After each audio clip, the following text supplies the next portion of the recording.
యేసువారు పుట్టినప్పుడు ఆ బాలయేసును చూసి చాలామంది సాష్టాంగ పడ్డారు. మరి ఎందుకు సాష్టాంగ పడ్డారు దేవుడు కాకపోతే అని అడుగుతున్నారు. నా పూర్తి ప్రసంగంలో ఎక్కడ కూడాను ఏ విషయం నా సొంతంగా చెప్పలేదండి. నేను ఏ విషయం చెప్పినా ఖురాన్ ప్రకారముగా లేక బైబిల్ పాత నిబంధన బైబిల్ కొత్త నిబంధన ప్రకారంగానే చెప్పాను. యేసు దేవుడు కాదని చెప్పింది నేనా? ఖురాన్. యేసు దేవుడు కాదని ఖురాన్ ప్రకటిస్తుంది, యేసు దేవుడు కాదని బైబిల్ ప్రకటిస్తుంది. యేసుని దేవుడైన ప్రభు అంటే నిత్య జీవంలో పరలోకంలో స్థానమే లేదని బైబిల్ సాక్ష్యం చెప్తుంది. అయితే మరి మీరు చాలా చక్కటి ప్రశ్న అడిగారు. యేసు దేవుడే కాకపోతే యేసు పుట్టినప్పుడు యేసు బాల్యంలో ఉన్నప్పుడు ఆ బాలయేసును చూసి అక్కడ చాలామంది ఎందుకో సాష్టాంగ పడ్డారు.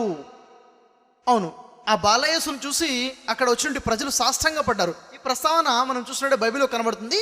మత్తయి సువార్తలో 2వ అధ్యాయంలో ఉంటుంది, 2వ అధ్యాయం 11వ వాక్యంలో ఆ బాలయేసును చూసి సాష్టాంగ పడ్డట్టుగా యేసును మొక్కినట్టుగా బైబిల్లో వాక్యాలు కనబడుతున్నాయి. అయితే నేను అడుగుతున్నాను, సాష్టాంగ పడ్డట్టుగా మొక్కినట్టుగా ఉంది కాబట్టి యేసుని మీరు దేవుడు అని అర్థం చేసుకుంటున్నారా? ఒకవేళ సాష్టాంగ పడిన కారణంగా మొక్కిన కారణంగా యేసుని మీరు దేవుడిగా చేసుకుంటే బైబిల్లో అనేక మందికి సాష్టాంగ పడ్డట్టుగా ఉంది, అనేక మందికి సాష్టాంగ పాదాల మీద సాష్టాంగ నమస్కారం చేసినట్టుగా ఉంది. ఉదాహరణకు మీకు కొన్ని విషయాలు గుర్తు చేస్తాను. ఇదే బైబిల్, ఏ బైబిల్ అయితే యేసుకు సాష్టాంగ పడింది అని సాక్ష్యం చెప్తుందో అదే బైబిల్లో 2వ రాజులు మీరు చదవండి. 2వ రాజులో 4వ అధ్యాయం 37వ వాక్యంలో చూసుకున్నట్లయితే అక్కడ ఏలిషా ప్రవక్త ప్రస్తావన ఉంటుంది. ఏలిషా చనిపోయినటువంటి ఒక బాబుని బ్రతికిస్తాడు. ఆ బాబు తిరిగి బ్రతకగానే ఆ బాబు యొక్క తల్లి వచ్చి ఏలిషా పాదాల మీద సాష్టాంగ పడుతుంది. మరి ఏలిషా పాదాల మీద కూడా సాష్టాంగ పడ్డట్టుగా ఉంది కదా, ఏలిషాను కూడా మీరు దేవుళ్ళ చేసుకుంటారా యేసుతో పాటు?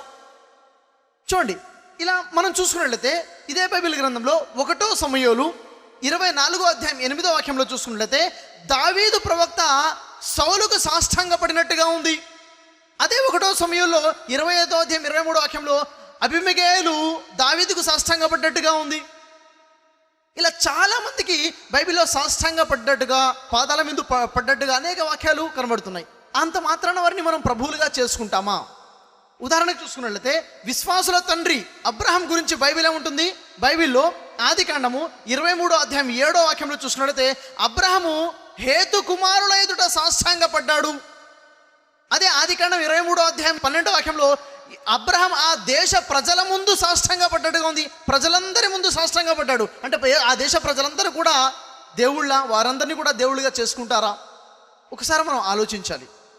మరి గతంలో కూడా మనం చూసాం ఆది కాండము 19వ అధ్యాయం 1-2 వాక్యాల్లో లోతు దైవదూతలకు సాష్టాంగ నమస్కారం చేసి ప్రభువులారా అని పిలిచాడు. మరి దైవదూతలను కూడా దేవుళ్ళుగా చేసుకుంటారా?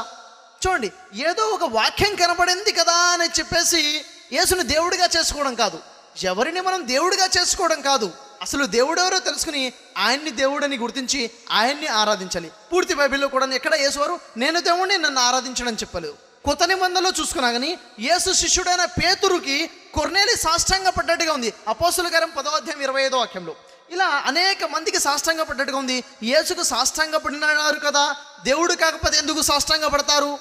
ఆ కారణంతో అనేక మంది దేవుళ్ళు అయిపోతున్నారు. కాబట్టి ఏదో విధంగా ప్రయత్నం చేసి యేసుని దేవుణ్ణి చేసే ప్రయత్నం చేయడం కాదు, బైబిల్లో ఉన్న వాస్తవాన్ని అర్థం చేసుకుని బైబిల్ ప్రకటిస్తున్న నిజ దేవుణ్ణి గుర్తించే ప్రయత్నం చేయాలి.